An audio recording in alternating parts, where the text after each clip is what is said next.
the Alien franchise is one of perfection. At least for the first two films. Regardless, Alien and Aliens to this day still stand as my two favorite films of all time, and I must admit I've been a super fan since I was 8 years old.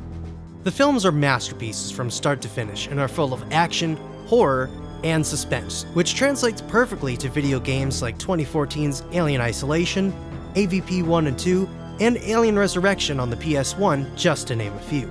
But beneath all of the big budget projects sits a little homebrew game that perfectly delivers the Alien experience, on the DS of all places. Alien DS is a very straightforward FPS game, where your goal is to find the key to open the exit, all while surviving close encounter after close encounter with the aliens. Thankfully, you're armed with the always awesome M41A pulse rifle to keep you frosty.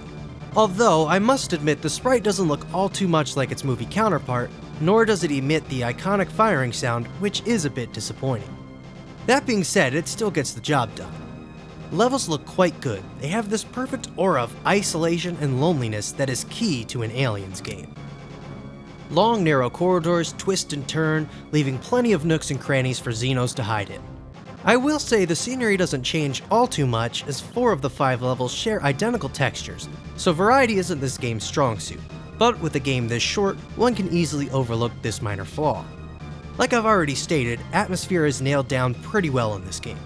Lights flicker, pipes burst with steam, and aliens pop out from behind corners, doors, and even out of the goddamn walls. So do expect a good shock on occasion. Trust me, nothing is more tense in this game than you traversing a corridor when all of a sudden the screen starts shaking and going red because a Xenos snuck up on you. Or when you've got more than one alien coming for you and you don't have a lot of time to reload. Much like in the films, the aliens are fast and can come at you from both floor and ceiling, so if they catch you with your back to a wall and you don't have a full clip at the ready, there's a good chance you'll be shouting, "Game over, man, game over!" Thankfully, you do have unlimited ammo and the motion tracker to keep you on your toes, but that won't always save you.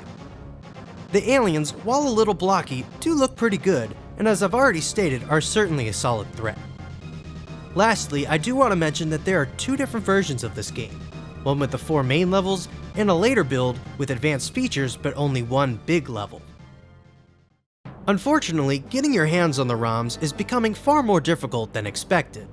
I believe Fox sent the developer, PAC, a cease and desist letter many years ago when the homebrew was first taking off. And because of this, they're a bit harder to come by than they were 2 or so years ago when I snagged them. But rest assured, if you head over to the AVP wiki section on Alien DS, there is a link that will take you to some forums where the links are available. It really is a shame that nothing more came of this project, as I would have loved a few more levels and weapons to really spruce things up, as both were mentioned by the developer as being in the works.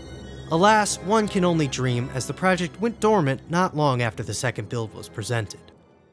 With the awesome atmosphere and satisfying firefights, Alien DS is an ambitious homebrew that stands as a testament to what the fans can do. So if you're like me and get the itch to gun down some Xenos, then Alien DS is a pretty good way to scratch said itch.